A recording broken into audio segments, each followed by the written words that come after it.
Bismillahirrahmanirrahim. Assalamualaikum warahmatullahi wabarakatuh. Selamat pagi anak-anak ibu. Gimana kabar kalian? Semoga kalian sehat selalu dan happy untuk hari ini menerima pembelajaran bersama ibu. Pada pertemuan kita kali ini, ibu akan menjelaskan tentang belajar operasi hitung pada bilangan bulat. Oke, ingat kembali ada berapa operasi hitung yang kamu ketahui? Iya, betul. Ada 4 ya, ada penjumlahan, ada pengurangan, ada perkalian, dan ada pembagian. Itu yang akan Ibu jelaskan di pembelajaran hari ini. Oke, berikutnya. Nah, ini tujuan pembelajaran yang Ibu harapkan setelah penjelasan dari Ibu. Semoga tujuan ini bisa tercapai.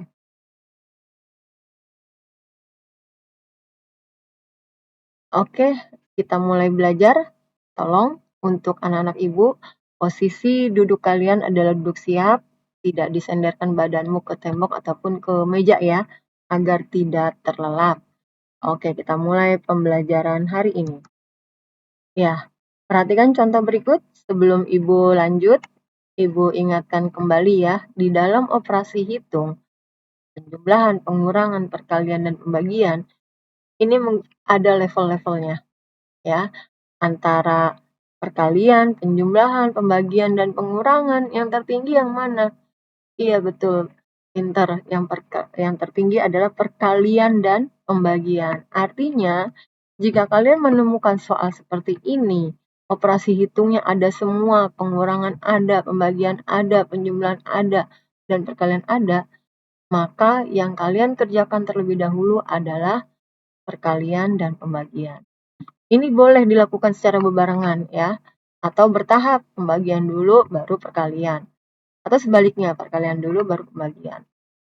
Baru nanti lanjut ke pengurangan atau penjumlahannya. Nah, ini kita coba ya, nomor 1.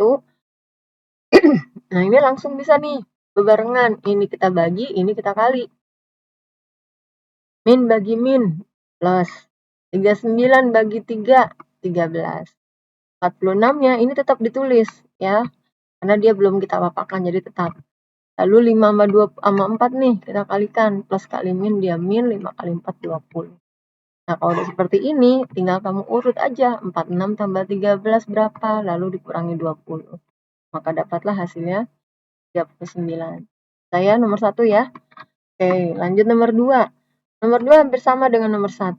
Hanya bedanya, iya betul, ada kurungnya. Kalau ada kurung atau pengelompok gini, ini wajib kita kerjakan dahulu. Walaupun di dalam kurung itu operasi hitungnya penjumlahan atau pengurangan, tapi itu wajib. Nah, jadi pengurangan, pembagian dan perkaliannya itu kita setelahnya gitu ya. Jadi ini kita selesaikan dulu nih. Nah, yang dalam kurung ini 30-nya tetap dulu kita tulis. Nah, min kali sama plus ini hasilnya dia min 2 sama 8 ya. Lalu min 5 dengan min 1 ini bisa langsung kita selesaikan, dapatnya min 6. Nah, min 2 dikurang 2 dikurang 8 dia min 6. Nah, kalau udah seperti ini, nah tinggal kamu urut nih, karena ini pembagian dan perkalian. Urut aja 30 bagi min 6, hasilnya min 5, baru dikalikan dengan min 6, hasilnya 30. Oke, jelas ya? Bisa ya kalau soal seperti ini ya. Lanjut. Nah, ini Ibu ingatkan, di dalam operasi hitung ada sifat ternyata. Ada sifat komutatif, asosiatif, distributif. Komutatif itu apa? Itu pertukaran tempat. Pertukaran tempat seperti apa, Bu? Seperti ini. Ya, antara 3 ditambah 4 itu sama nilainya dengan 4 ditambah 3. Nah, ini hanya berlaku untuk penjumlahan. Tidak berlaku pengurangan ya, Tidak berlaku dengan pengurangan. Sama tidak berlaku dengan pembagi. Nah, berikutnya sifat yang kedua asosiatif. Asosiatif itu pengelompokan. Pengelompokan dibedakan dengan kurung. Jadi umpama kamu mengelompokkan antara A dengan B dulu, setelah itu baru ke C. Itu nilainya akan sama dengan A sendiri baru dikelompokkan B dengan C. Contohnya kayak gini nih. Nah, ini juga sama, tidak berlaku untuk pengurangan, hanya berlaku untuk penjumlahan dan perkalian. Pengurangan dan pembagian tidak berlaku. Terakhir, sifat distributif. Ya, distributif itu berarti penyebaran. Jika ada A dikali B tambah C, maka penyebarannya A dikali dengan B ditambah A dikali dengan C. Kalau ini berlaku untuk di sini pengurangannya juga berlaku. Jika ada A dikali B dikurang C, maka penyebarannya A dikali B dikurang A dikali C. Itu boleh. Jelas ya untuk sifat ya. Lanjut. Nah, sekarang kita masuk ke soal cerita yang berkenaan dengan kehidupan kita sehari-hari. Nomor 1, suhu pada kota Paris pada musim dingin adalah -6 derajat Celcius. Pada musim panas di kota tersebut mengalami kenaikan. Nah, kenaikan sebesar 15 derajat Celcius. Berapa suhu kota Paris pada musim panasnya? Nah, karena ada kenaikan, berarti itu ada penambahan, ya, jadi penjumlahan. Awalnya min 6, ada kenaikan 15, berarti tambah 15. Maka suhunya menjadi 9 derajat Celcius.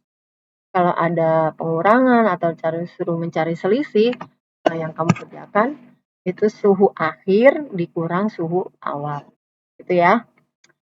Soal yang kedua yaitu tentang soal penjawab soal. Nih perhatikan nih.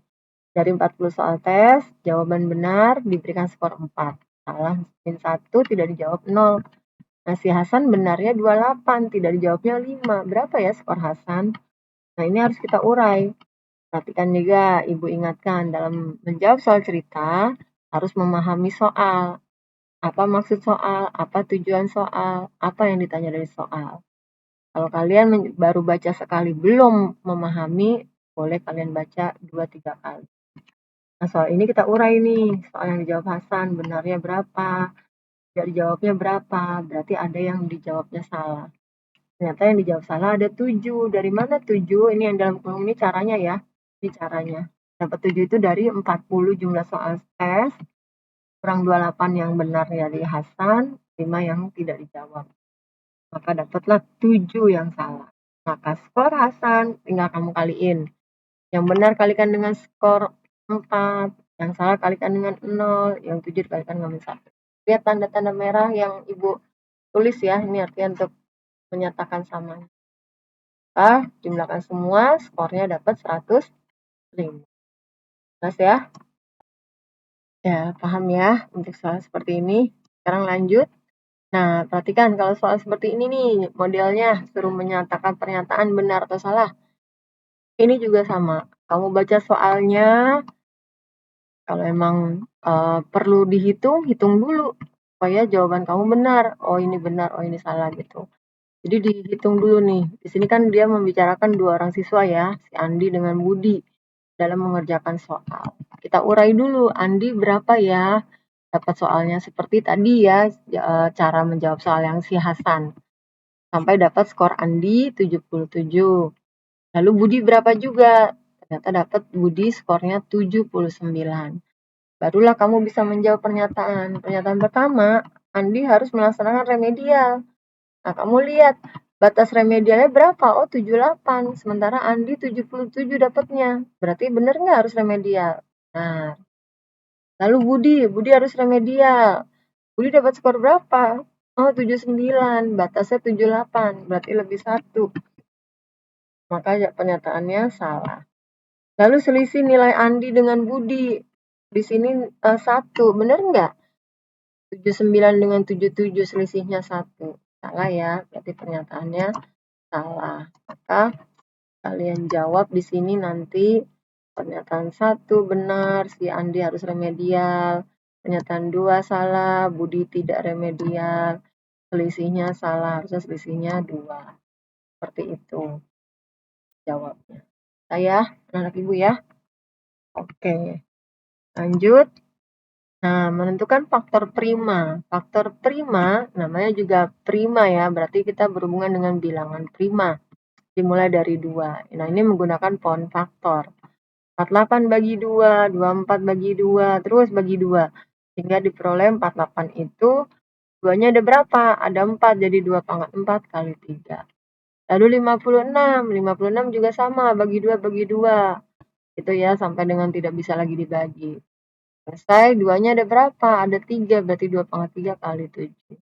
Nah, ini faktor prima. Bisa ya? Gampang. Oke, lanjut. Nah, dari faktor prima itu akan terus untuk menentukan KPK dan FEB. Ya, seperti ini. Perhatikan tuh kalimat yang di atas. Untuk FEB itu mengalihkan faktor yang sama. Artinya dari 48 sama 56 jika ketemu yang sama, itu kamu ambil itu yang sama. Ya, yang samanya. Lalu pangkatnya ambil yang terendahnya. Sementara KPK, semua faktor primanya itu kamu kaliin.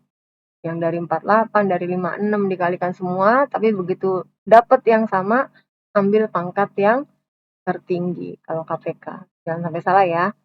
Sehingga diperolehlah nih seperti ini KPK-nya nih. Ini semua faktor nih, di sini ada 7, ada 3 itu semuanya. Kalau FEB hanya yang sama aja, tapi pangkat rendah. KPK FEB paham ya? Oke, lanjut. Nah, sekarang kalian mengerjakan LKPD untuk lebih memahaminya. Tadi penjelasan dari Ibu ya. Silakan kamu diskusi dengan teman di kelompokmu, tidak menyalin, tidak juga mengcopy ya, tapi diskusi dalam penyelesaian soal. Nanti kita bahas, membahasnya silakan tukar ya, tidak ada yang meriksa sendiri. Jadi kelompok 1 tukar dengan kelompok 2, kelompok 2 3 gitu dan seterusnya. Supaya mendapatkan hasil yang maksimal. Oke, selamat mencoba untuk anak-anak Ibu mengerjakan soal yang tadi udah Ibu jelaskan. Tetap semangat dan fokus untuk masa depan kalian. Terima kasih. Wassalamualaikum warahmatullahi wabarakatuh.